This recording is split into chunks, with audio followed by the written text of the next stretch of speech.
సంవత్సరాల్లో రాష్ట్రాన్ని విధ్వంసం పాలు చేసిన పరిస్థితి. మీరు 5 సంవత్సరాలు విధ్వంసం చేస్తే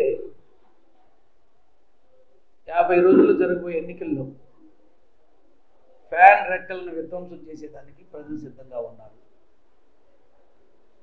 బడుగు బలహీన వర్గాల మీద దాడులు, మాస్క్ అడిగినటువంటి డాక్టర్ మీద పోలీసుల హింసలు, ఆయన చనిపోయే వరకు మానసిక హింస పెట్టి చంపిన ఘటన, అక్రమంగా దుర్మార్గ కేసులు పెట్టి అచ్చెన్నాయుడు గారు, కొల్లు రవీంద్రపై దాడులు, అరెస్టులు, దళిత యువకుడు ప్రశ్నించినందుకు శిరోముండనం, మాస్క్ అడిగినందుకు దళిత యువకుడు చీరాల దళిత యువకుడు కిషోర్పై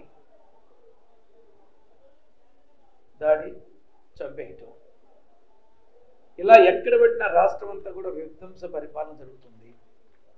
మద్యపాన నిషేధంలో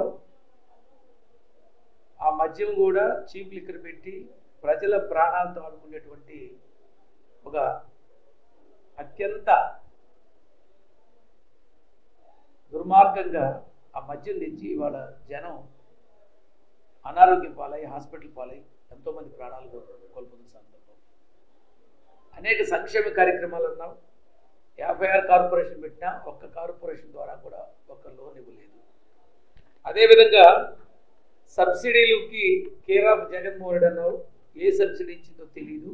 10 రూపాయలు ఇచ్చి 100 రూపాయలు తిరిగి వెనక్కి లాక్కోవటం జగన్మోహన్ రెడ్డి గారి చరిత్ర.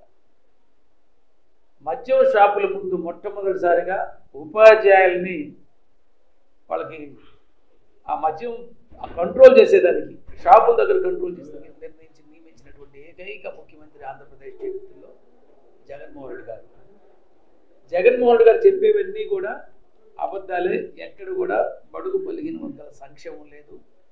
ఎక్కడ కూడా ఒక సంక్షేమ కార్యక్రమం అదనంగా బలహీన వర్గాలకి కేటాయించడం లేదు.